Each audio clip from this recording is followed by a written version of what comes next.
Curriculum comes from Latin means to run. Curriculum provide a temple or design that enables your learning to take place.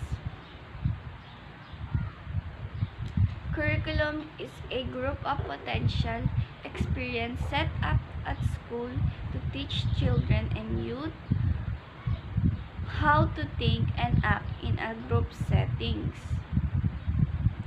A curriculum is a written document that describes a set of learning objectives and outcomes for a certain academic area.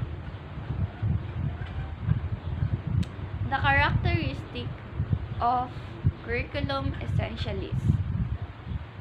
It views the curriculum as a set of rigid rules that must be followed.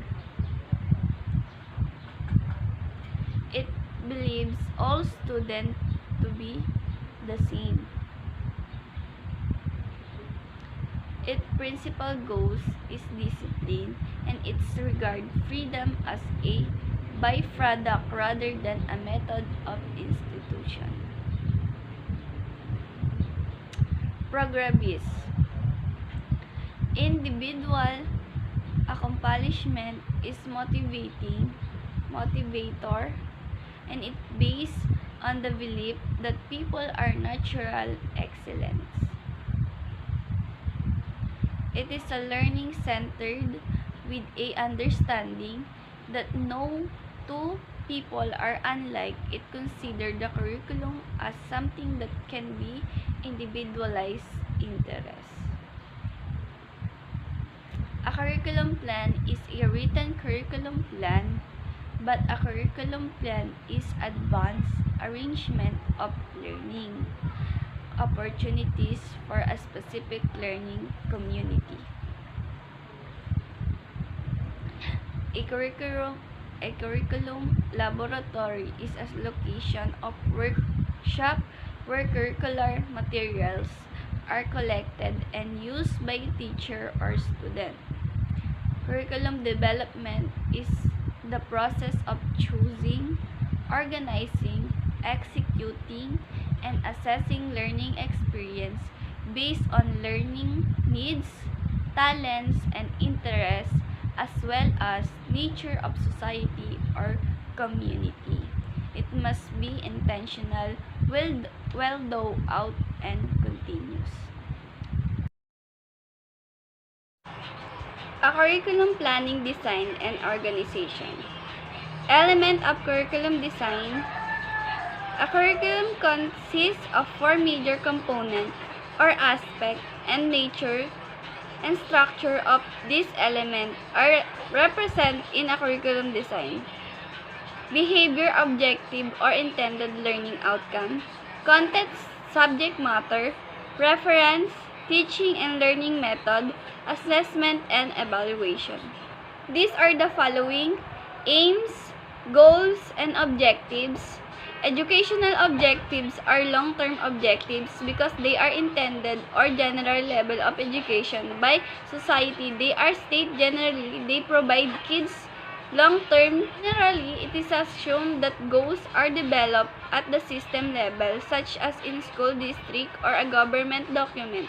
It is a written of the Philippine Constitution of 1987, which states all schools aim to encourage critical and creative thinking. Example of institution articulation of aim, goals, and objectives. Vision, mission, and goals. Content, subject matter. It is an essential component of every curriculum. The body of knowledge that must be taught and abilities that learner must acquire are referred to as a curriculum content or subject matter. The content of a curriculum can take many different shapes. Knowledge or collection of fact, concept, generalization, principle, and hypothesis is what some people refer when they say this. Creativity and selection of learning content, self-efficiency, significance, validity, interest, utility, learnability, and feasibility. Basic principle in organization of learning content. The Merriam Dictionary defines the organization as a active process of putting the different parts of something in a certain order so that they can found or use easily. In the case of curriculum design, content is organized to ensure easy efficiency on learning on the part of the student. Effective organization and content will also grant that the most learning competence as state a curriculum will be acquired by student. Consider the following principle in effective organization of content. Balance. The equitable and fair distribution of content among the various levels of education is known as a balance. Articulation, the provision for constructing the vertical linkage for level to level, are referred to as articulation. It also important note that articulation eliminates obvious gap between level. It simply means the pupil will acquire information following grade or year level based on what they learned in the previous grade or year level. Sequence, it referred to a subject matter arrangement that is organized in sequence and graded matter. In this scenario, content organized take into account difficulty and barrier to be incorporated. The lower level contains less challenging stuff, whether the upper level contains more difficult and complicated materials. Integration. The term integration refers to a present of historical link between the material of all subject areas. Continuity is the continuous repetition, revision, and reinforcement of learning is referred to as continuity. Reference. The context is followed by citation. It defines the source of the materials or topic matter. Teaching and learning method. The curriculum heart and soul are the curriculum's experience, physical, mental, and emotional experience, as well as their integration, should all be included with the curriculum. Curriculum experience by comprise all instructional method and procedure that enable students to embody and fulfill all the curriculum purpose, goals, and objectives. Evaluating, synthesizing, and interpreting data in order to better understand what students know and can do. Approach to curriculum design. What strategy would a teacher take to each of the above mentioned categories of curriculum design? The teacher should approach each curriculum according to its type. Children-centered or learning-centered approach, subject-centered approach, and problem-centered approach. Child-centered approach or learning-centered approach. The curriculum is constructed based on the needs, interests, purpose, and ability of learner as well as the knowledge, skill, learning, and potential of the learner. Subject-centered approach. Learning takes place mainly in the classroom, and subject matter is used to identify difficulties in daily life. Problem-centered approach. Learners are self-directed and guide problem solver who are capable of directing, leading, and themselves in solving difficulties. Curriculum mapping process.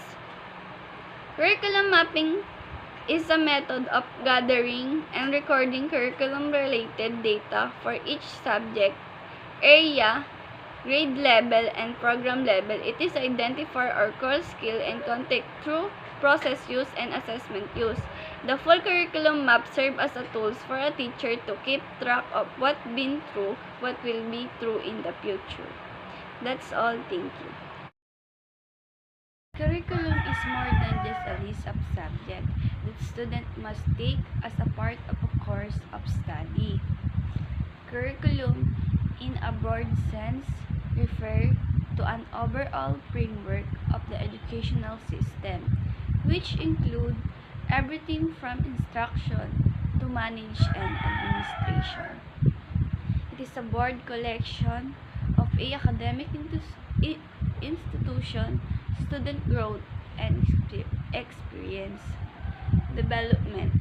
Development is a specific word that cannot change. Change means any alteration or modification in the existing order of things.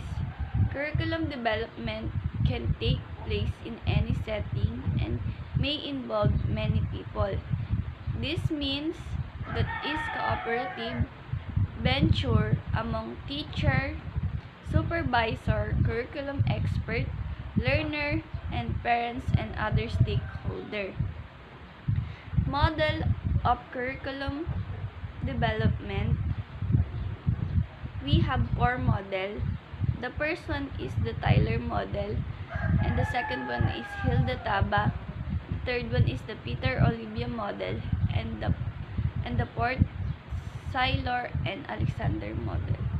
The 4 model of curriculum development are presented in this chapter. Models can help to conceptualize a process by showing a certain principle and procedure. Whether some models are in the form of diagram, other are list of steps that are recommended to a curriculum worker. Some models are linear step-by-step approach, other allow for departure from fixed sequence of steps. Some models offer an inductive approach, other follow a deductive approach. Some are prospective, other are descriptive.